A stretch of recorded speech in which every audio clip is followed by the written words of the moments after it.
ಪಶ್ಚಿಮ ಬಂಗಾಳದಲ್ಲಿ ಎಸ್ಐಆರ್ ಪ್ರಕ್ರಿಯೆಯಿಂದ ಅಲ್ಲಿನ 91 ಲಕ್ಷಕ್ಕೂ ಹೆಚ್ಚು ಮತದಾರರು ತಮ್ಮ ಮತದಾನದ ಹಕ್ಕನ್ನು ಕಳೆದುಕೊಂಡು ಹೇಗೆ ಅತಂತ್ರ ಸ್ಥಿತಿಗೆ ಸಿಲುಕಿದ್ದಾರೆ ಅನ್ನೋದನ್ನು ಹಿಂದಿನ ವಿಡಿಯೋದಲ್ಲಿ ನಿಮಗೆ ತಿಳಿಸುವಂತಹ ಪ್ರಯತ್ನ ಮಾಡಿದ್ವಿ. ರಾಜಕೀಯ ಪಕ್ಷಗಳು ಹಾಗೆ ಒಟ್ಟಾರೆ ಸಮುದಾಯಗಳ ಮೇಲೆ ಈ ಎಸ್ಐಆರ್ ಪ್ರಕ್ರಿಯೆ ಯಾವ ರೀತಿ ಪರಿಣಾಮ ಬೀರ್ತಿದೆ ಅನ್ನೋದನ್ನು ಇವತ್ತಿನ ವಿಡಿಯೋದಲ್ಲಿ ಹೇಳ್ತೀವಿ ಕೇಳಿ. ಪಶ್ಚಿಮ ಬಂಗಾಳದಲ್ಲಿ 294 ವಿಧಾನಸಭಾ ಕ್ಷೇತ್ರಗಳಿದ್ದಾವೆ. ಆ ಪೈಕಿ ಕಳೆದ 2021 ವಿಧಾನಸಭಾ ಚುನಾವಣೆಯಲ್ಲಿ ಮಮತಾ ಬ್ಯಾನರ್ಜಿ ನೇತೃತ್ವದ ಟಿಎಂಸಿ 213 ಕ್ಷೇತ್ರಗಳಲ್ಲಿ ಗೆಲುವನ್ನು ಸಾಧಿಸಿತು. ಎದುರಾಳಿ ಬಿಜೆಪಿ 77 ಕ್ಷೇತ್ರಗಳನ್ನು ಗೆದ್ದುಕೊಳ್ಳೋಕೆ ಸಾಧ್ಯವಾಗಿತ್ತು.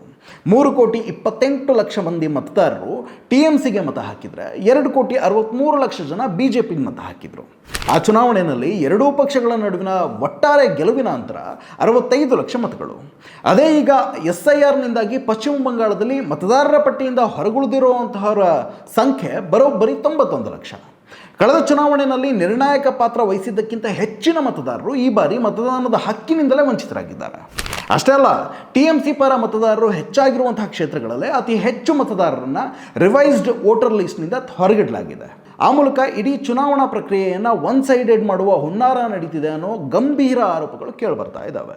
ಎಸ್ಐಆರ್ ಪ್ರಕ್ರಿಯೆಯಲ್ಲಿ ಪಶ್ಚಿಮ ಬಂಗಾಳದ ಮುಸ್ಲಿಂ ಬಾಹುಳ್ಯ ಜಿಲ್ಲೆಗಳಾದ ಮುರ್ಷಿದಾಬಾದ್, ಮಾಲ್ಡಾ, ಉತ್ತರ ಪರಗಣ ಮತ್ತು ದಕ್ಷಿಣ ಪರಗಣ ಜಿಲ್ಲೆಗಳಿಗೆ ಸೇರಿದ ಅತಿ ಹೆಚ್ಚು ಜನರನ್ನು ಮತದಾರರ ಪಟ್ಟಿಯಿಂದ ಕೈಬಿಡಲಾಗಿದೆ ಅಂತ ವರದಿಯಾಗಿದೆ. ಈ ಪೈಕಿ 83 ಲಕ್ಷ ಮತದಾರರನ್ನ ಹೊಂದಿರುವಂತಹ ಉತ್ತರ ಪರಗಣ ಜಿಲ್ಲೆಯಲ್ಲಿ 12,60,000 ಮತದಾರರನ್ನ ವೋಟರ್ ಲಿಸ್ಟ್ನಿಂದ ತೆಗೆದುಹಾಕಲಾಗಿದೆ. 85,94,000 ಮತದಾರರುವಂತಹ ದಕ್ಷಿಣ ಪರಗಣ ಜಿಲ್ಲೆಯಲ್ಲಿ 10,91,000 ಮತದಾರರನ್ನ ವೋಟರ್ ಲಿಸ್ಟ್ನಿಂದ ಕೈಬಿಡಲಾಗಿದೆ. ಇಲ್ಲಿ ಗಮನಿಸಬೇಕಾದ ಅಂಶ ಏನಪ್ಪಾ ಅಂದ್ರೆ 2021 ವಿಧಾನಸಭಾ ಚುನಾವಣೆಯಲ್ಲಿ ಉತ್ತರ ಪರಗಣ ಜಿಲ್ಲೆಯಲ್ಲಿರುವ 33 ಕ್ಷೇತ್ರಗಳ ಪೈಕಿ ಟಿಎಂಸಿ 24 ಕ್ಷೇತ್ರಗಳನ್ನು ಗೆದ್ದುಕೊಂಡ್ರೆ ಬಿಜೆಪಿ 5 ಕ್ಷೇತ್ರಗಳನ್ನು ತಮ್ಮದಾಗಿಸಿಕೊಂಡಿತ್ತು. ಇನ್ನು ದಕ್ಷಿಣ ಪರಗಣ ಜಿಲ್ಲೆಯಲ್ಲಿರುವಂತಹ 31 ಕ್ಷೇತ್ರಗಳ ಪೈಕಿ 30 ಕ್ಷೇತ್ರಗಳಲ್ಲಿ ಟಿಎಂಸಿ ಗೆಲುವು ಸಾಧಿಸಿದ್ರೆ ಬಿಜೆಪಿ ಒಂದೇ ಒಂದು ಕ್ಷೇತ್ರವನ್ನು ಗೆಲ್ಲೋಕೆ ಸಾಧ್ಯವಾಗಿರಲಿಲ್ಲ.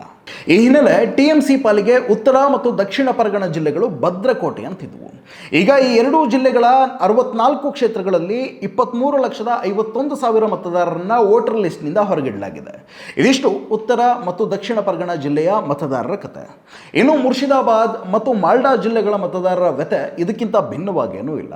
ಎಸ್ಐಆರ್ಗಿಂತ ಮೊದಲು ಸರಿಸುಮಾರು 55 ಲಕ್ಷ ಮತದಾರರನ್ನ ಹೊಂದಿದ್ದಂತಹ ಮುರ್ಷಿದಾಬಾದ್ ಜಿಲ್ಲೆಯಲ್ಲಿ ಈಗ 11 ಲಕ್ಷ ಮತದಾರರನ್ನ ಪರಿಶೀಲನಾ ಹಂತದಲ್ಲಿ ಇಡಲಾಗಿದೆ.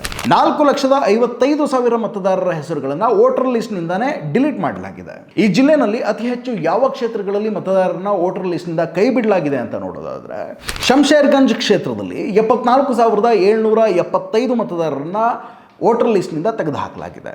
ಲಾಲ್ಗೋಲಾ ಕ್ಷೇತ್ರದಲ್ಲಿ 55,420, ಭಾಗಾ ಬಂಗೋಲಾ ಕ್ಷೇತ್ರದಲ್ಲಿ 47,493, ರಘುನಾಥ್ ಗಂಜ್ ಕ್ಷೇತ್ರದಲ್ಲಿ 46,100, ಫರಕ್ಕಾ ಕ್ಷೇತ್ರದಲ್ಲಿ 38,222, ಸುತಿ ಕ್ಷೇತ್ರದಲ್ಲಿ 37,965, ಜಂಗೀಪುರ್ ಕ್ಷೇತ್ರದಲ್ಲಿ 36,581 ಮತದಾರರನ್ನ ವೋಟರ್ ಲಿಸ್ಟ್ನಿಂದ ಕೈಬಿಡಲಾಗಿದೆ.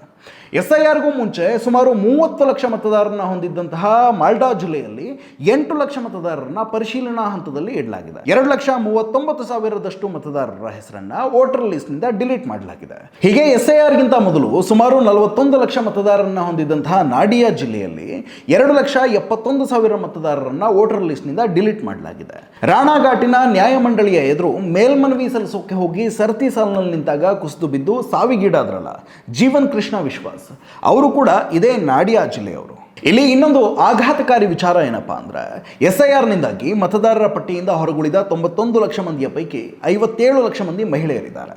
ಮಮತಾ ಬ್ಯಾನರ್ಜಿ ಸರ್ಕಾರದ ಲಕ್ಷ್ಮೀ ಭಂಡಾರ, ರೂಪಶ್ರೀ, ಕನ್ಯಶ್ರೀ, ಸಬೂಜ್ ಸತಿ, ಯುವ ಸಾಥಿಯಂತಹ ಯೋಜನೆಗಳ ಫಲಾನುಭವಿಗಳಾಗಿರುವ ಈ ಮಹಿಳೆಯರು ಟಿಎಂಸಿಯ ಸಾಂಪ್ರದಾಯಿಕ ವೋಟರ್ಗಳು ಕೂಡ ಹೌದು. ಚುನಾವಣೆಯಲ್ಲಿ ನಿರ್ಣಾಯಕ ಪಾತ್ರ ವಹಿಸುತ್ತಿದ್ದಂತಹ ಈ ಮಹಿಳಾ ಮತದಾರರು ಈಗ ತಮ್ಮ ಮತದಾನದ ಹಕ್ಕನ್ನು ಕಳೆದುಕೊಂಡು ಅತಂತ್ರ ಸ್ಥಿತಿಗೆ ಸಿಲುಕೊಂಡಿದ್ದಾರೆ. ಇದೆಲ್ಲದರ ಜೊತೆಗೆ ಮತುವಾ ಸಮುದಾಯದ ಮತದಾರರ ಹೆಸರುಗಳನ್ನು ಕೂಡ ಹೆಚ್ಚಿನ ಸಂಖ್ಯೆಯಲ್ಲಿ ವೋಟರ್ ಲಿಸ್ಟ್ನಿಂದ ಕೈಬಿಡಲಾಗಿದೆ. ಅಂದಹಾಗೆ ಬಾಂಗ್ಲಾದೇಶದ ಗಡಿಗೆ ಹೊಂದಿಕೊಂಡಿರುವಂತಹ ಪಶ್ಚಿಮ ಬಂಗಾಳದಲ್ಲಿ ಅಕ್ರಮ ವಲಸಿಗರ ಸಮಸ್ಯೆ ಮೊನ್ನೆದಲ್ಲ.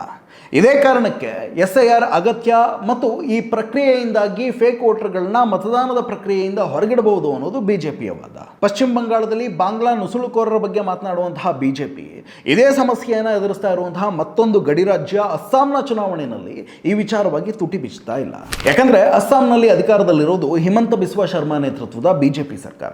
ತಮ್ಮದೇ ಪಕ್ಷದ ಸರ್ಕಾರ ಅಧಿಕಾರದಲ್ಲಿರುವಂತಹ ಅಸ್ಸಾಂನಲ್ಲಿ ಬಾಂಗ್ಲಾ ವಲಸಿಗರ ವಿಚಾರದಲ್ಲಿ ಮೌನ ವಹಿಸಿರುವಂತಹ ಬಿಜೆಪಿ ಪಶ್ಚಿಮ ಬಂಗಾಳದಲ್ಲಿ ಯಾಕೆ ಬಾಂಗ್ಲಾ ಅಕ್ರಮ ವಲಸಿಗರ ವಿಚಾರವನ್ನ ಪ್ರಮುಖ ಚುನಾವಣಾ ವಿಷಯವನ್ನಾಗಿಸಿಕೊಂಡಿದೆ ಅಂತ ಕೇಳಿದ್ರೆ ಉತ್ತರ ವೆರಿ ಸಿಂಪಲ್.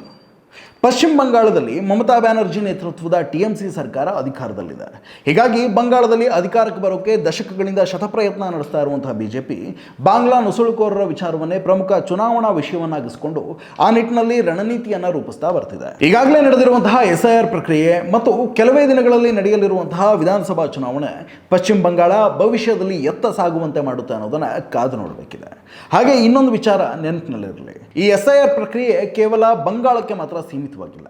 ಕರ್ನಾಟಕ ಸೇರಿದಂತೆ ದೇಶದ ವಿವಿಧ ರಾಜ್ಯಗಳಲ್ಲಿ ಈ ಪ್ರಕ್ರಿಯೆ ನಡೆಯೋಕಿದೆ. ಹೀಗಾಗಿ ಸ್ವಲ್ಪ ಎಚ್ಚರದಿಂದ ಇರಿ. ಯಾಕಂದ್ರೆ ಇಲ್ಲಿವರೆಗೆ ಮತದಾನ ನಮ್ಮ ಜನ್ಮಸಿದ್ಧ ಹಕ್ಕಾಗಿತ್ತು. ಆದ್ರೀಗ ಒಂದಿಷ್ಟು ಕಾಗದಗಳ ಮಾನದಂಡದ ಮೇಲೆ ನಾವು ನೀವು ಈ ದೇಶದ ಮತದಾರರು ಹೌದೋ ಅಲ್ವೋ ಅನ್ನೋದನ್ನು ನಿರ್ಧರಿಸಲಾಗ್ತಾ ಇದೆ.